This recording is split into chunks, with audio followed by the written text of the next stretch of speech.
দারোয়ান তানিয়ার শরীরের উপর থেকে নেমে শার্টের বোতাম লাগাতে লাগাতে বলল, ম্যাডাম আমি এখন চলে যাচ্ছি, যখনই প্রয়োজন হয় একটা মেসেজ দেবেন, আমি সাথে সাথেই চলে আসব। তানিয়া বিছানা থেকে নেমে দারোয়ানের শার্টের কলার ধরে বলল, চাচা আপনি যেতে পারবেন না, আমার এখনো জ্বালা মেটেনি, আপনি আমাকে এভাবে বিরক্ত করলে ধরা খেয়ে যাব, আর যদি ধরা খেয়ে যায় তাহলে বুঝে নেবেন এই সংসার আপনার আর করা লাগবে না, আর আমার চাকরিটাও থাকবে না, এখন আর দরকার নেই, যা হবার হয়ে গেছে। তানিয়া বলল, চাচা আপনি কাজটা কিন্তু ঠিক করছেন না, আপনার কাজ শেষে আপনি ছেড়ে চলে যাচ্ছেন।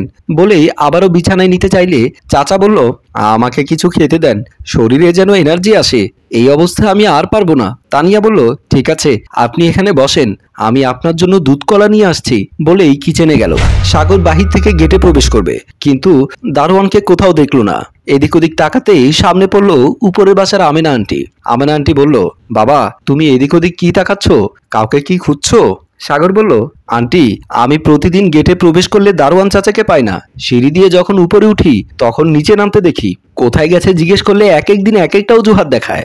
আমেনা আন্টি বলল, মনে হয় কাজে যায়, এসব দারোয়ানের চাকরি মানে অনেক দায়িত্ব, পুরো বিল্ডিং দেখাশোনা করতে হয়। সাগর বলল, আমি সবকিছু বুঝেছি, কিন্তু আমি বলতে চাচ্ছি যে এখানে যে এতগুলো বাইক আছে, একটা গাড়ি যদি চুরি হয়ে যায় তাহলে ড্যামারেজ কে দেবে? আমেনা বেগম বলল, তুমি কথা মন্দ বলনি, আসলে ঠিক বলেছো, পার্কিং এ এতগুলো বাইক, কেউ একটা যদি চুরি করে নিয়ে যায় তাহলে উনারাই ভুগতে হবে। সাগর বলল, কোথায় যাচ্ছেন আপনি? আমেনা বেগম বলল, একটু বাইরে যেতে চাচ্ছিলাম, কিন্তু বাইরে তো প্রচুর বৃষ্টি পড়ছে, কিভাবে বের হব? সাগর বলল, জমিদারকে দেখলে একটু বলিয়েন দারোয়ানকে যেন একটু টাইট দেয়। বলেই সাগর চলে গেল। দুজনে শোয়া থেকে উঠে তানিয়া বলল, চাচা এখন আমার ভালো লাগছে, চাইলে এখন আপনি আসতে পারেন। চাচা বলল, আপনার ভালো লাগিয়ে মনে হচ্ছে আমার দারোয়ানের চাকরিটা খাবো, প্রথমে যেতে চাইছিলাম, তখন যদি আমাকে ছেড়ে দিতেন নিঃসন্দেহে চলে যেতে পারতাম, এখন আমার গোসল করা লাগবে। তানিয়া কিছু টাকা দিয়ে বলল, এই টাকাগুলো আপনি রাখেন, আরো যখনই আপনার টাকা পয়সা লাগবে আমাকে বলবেন, আমি আপনাকে দেওয়ার চেষ্টা করব। দারোয়ান বলল, আচ্ছা ঠিক আছে আমি চলে যাচ্ছি। বলেই বিদায় নিয়ে চলে গেল। তারপর তানিয়া খুশি হয়ে নিজে নিজে বলল, আকাইম্মা থেকে বৃদ্ধকালে চাচা ভালো কাজ করেছে, এখন আমি 4-5 দিন আমার আকাইম্মার সাথে না থাকলেও দিনরাত কাটাতে পারবো। বলেই গোসল করতে গেল। দারোয়ান সাগরের বাসা থেকে বের হওয়ার সাথে সাথেই সামনে পড়ল সাগর। দুজনেই থতমত খেয়ে বলল, চাচা আপনি আমার বাসা থেকে আসছেন? দারোয়ান বলল, আপনার স্ত্রী ডেকেছিল, ওয়াশরুমে নাকি কল নষ্ট হয়ে গেছে, তাই এসে ঠিক করে যাচ্ছি। সাগর বলল, ভালো কাজ করেছেন, আমি আরো আপনাকে নিচে খুঁজছিলাম, তা এখন কি সবকিছু ঠিক হয়ে গেছে? দারোয়ান বলল, এখন আর কোনো অসুবিধা নেই, 2-4-5 বছর চলে যাবে, তবু আর নষ্ট হবে না। সাগর খুশি হয়ে কিছু টাকা দিয়ে বললেন, ধরেন এই টাকাগুলো রাখেন। চাচা ঠিক আছে বলে চলে গেল। সাগর এদিক ওদিক তাকিয়ে পাশের বাসায় ঢুকে গেল। দারোয়ান সিঁড়ি থেকে সাগরের কাণ্ড দেখে নিজে নিজে বলল, আজকে দুই চোর একসাথে দুজনের বাসায় এনজয় করতে গেলাম, তুমি ওখানে যাও, আমি একটু পর তোমার পেছনে নেগেটিভ তার লাগাচ্ছি। বলেই নিচে চলে গেল। ফাহিমা বলল, তুমি যে আমার বাসায় ঢুকেছো কেউ দেখেনি? সাগর বলল, তুমি কি পাগল হয়ে গেছো নাকি, আমি লোকজনের সামনে তোমার বাসায় ঢুকবো? ফাহিমা বলল, আমার শাশুড়ি প্রথমে বাইরে যেতে চেয়েছিল, আবার এসে ছাতা নিয়ে বের হয়েছে, বাইরে বৃষ্টি হচ্ছে নাকি? সাগর বলল, বৃষ্টি হচ্ছে মানে? প্রচুর বৃষ্টি হচ্ছে, যদি আজকে টিনের বাড়ি হতো তাহলে তোমার সাথে অনেক এনজয় করতে পারতাম, যখন টিনের উপরে বৃষ্টি পড়বে তখন তোমাকে জড়িয়ে ধরে ইচ্ছে মতো ভালোবাসতাম। ফাহিমা গালে হাত দিয়ে বলল, তোমার মুখে দুষ্টু কথা ছাড়া মিষ্টি কথা বের হয় না, যখন তখন রোমান্সের কথা বলো। সাগর বলল, এখন কি এখানে দাঁড়িয়ে দাঁড়িয়ে কথা বলবে নাকি রুমে নিয়ে যাবে? ফাহিমা বলল, বাসা খালি, আজকে চাইলে আমার শাশুড়ি রুমে এনজয় করতে পারবো। সাগর বলল, তুমি কি পাগল হয়ে গেছো নাকি, তোমার রুমে চলো। ফাহিমা বলল, তুমি পাগল হয়ে গেছো, আমি বলেছি চাইলেও কেন থাকতে পারবো, কিন্তু আমি থাকবো নাকি চলো। বলেই রুমে নিয়ে গেল। দারোয়ান নিচে এসে গোসল করার পর চুল মুছতে মুছতে চেয়ারে বসলো। তারপর মোবাইলটা বের করে তানিয়াকে ফোন দিল। কল রিসিভ করার সাথে সাথে বলল, ম্যাডাম আপনি এদিকে আমার সাথে ফষ্টি নষ্টি করছেন, অন্যদিকে আপনার স্বামী অন্যজনের সাথে ফষ্টি নষ্টি করছে। তানিয়া বলল, চাচা আপনি কি পাগল হয়ে গেছেন, আমার স্বামী আমার সাথেই পারে না, অন্যজনের সাথে আবার কি করবে তা আমার ভালো করেই জানা আছে।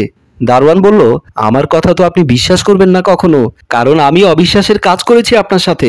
তানিয়া বলল, আপনি একটা জিনিস যা কখনোই মাপা যায় না, আপনি 1 ঘন্টার ভেতরে 2 বার ভূমিকম্প দেখালেন, কিভাবে বিশ্বাস করব আপনার কথা?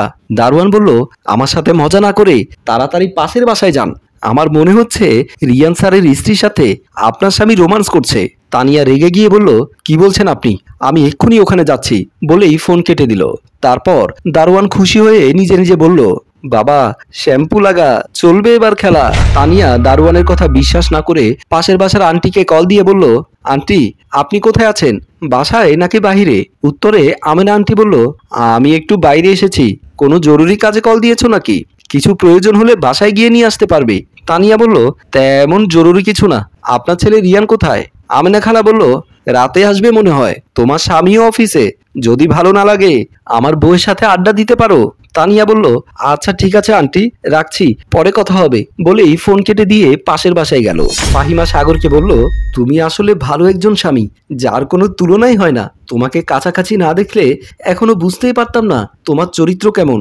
এর মধ্যে তানিয়া এসে বলল, চরিত্র আগে নিজেরটা ঠিক করো, অনেকদিন পরের স্বামী নিয়ে পরকিয়া করছো, আজকে সরাসরি হাতে নাতে ধরেছি। সাগর বলল, মুখ সামলে কথা বলো, নিজের চরিত্র ঠিক থেকে পরের কথা বলিও। তুমি কাকে কি বলছো তুমি জানো না? তানিয়া বলল, আমার জানার দরকার নেই, আমার জানা মতে আমি ভালো আছি, কিন্তু সরাসরি পরনারীর সাথে আকাম করছো সেটা তো দেখলাম নিজ চোখে। ফাহিমা বলল, আমি তোমার মতো বৃদ্ধ লোকের সাথে আকাম করিনি, আমি আর সাগর আপন ভাইয়ের মতো, তার সাথে আমার কোনো খারাপ সম্পর্ক নেই। কিন্তু তুমি দারোয়ানের সাথে কি কি করেছো সব আমার শাশুড়ি আমা দেখেছে। তানিয়া মাথা নিচু করে বলল, এত কথা কিভাবে জানেন আপনারা? সাগর বলল, চোরের 10 দিন গেরস্তের 1 দিন, দারোয়ান যখন বাসা থেকে বের হয়েছে তখনই আমি বুঝতে পেরেছি তোমার সাথে ওই লোকটা কাম করে বাসা থেকে বের হচ্ছে, কিন্তু সরাসরি আজকে ধরতে পারিনি বিধায় এখানে এসে ভাবির সাথে পরামর্শ নিচ্ছি।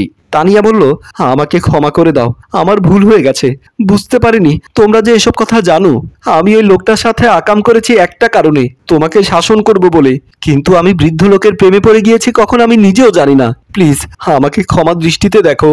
সাগর বলল, তুমি এই বাসায় এসেছো না, আমার বাসায় যাবে না, তোমার মা বাবা নিয়ে আমার বাসায় ঢুকবে, তারা বিচার করবে তোমার কেন বৃদ্ধ লোকের সাথে এক রুমে ঢুকে ফষ্টি নষ্টি করেছো। বলেই সাগর চলে গেল। তানিয়া ফাঁসাতে এসে নিজেই ফেসে গেল, এখন কিভাবে কি করবে নিজেই বুঝতে পারছে না। দর্শক, তানিয়া বাপের বাড়ি গিয়ে মা বাবাকে নিয়ে এসে কি হলো তা দেখতে চাইলে পরের পার্ট লিখে কমেন্টস করুন। সম্মানিত ভিউয়ার্স, গল্পটি ভালো লাগলে শেয়ার এবং লাইক কমেন্ট করে জানাবেন। রচনায় আবু সাইদ রিয়ান, পরিচালনায় রেজাউল কবির চৌধুরী, প্রযোজনায় আব্দুল মজিদ।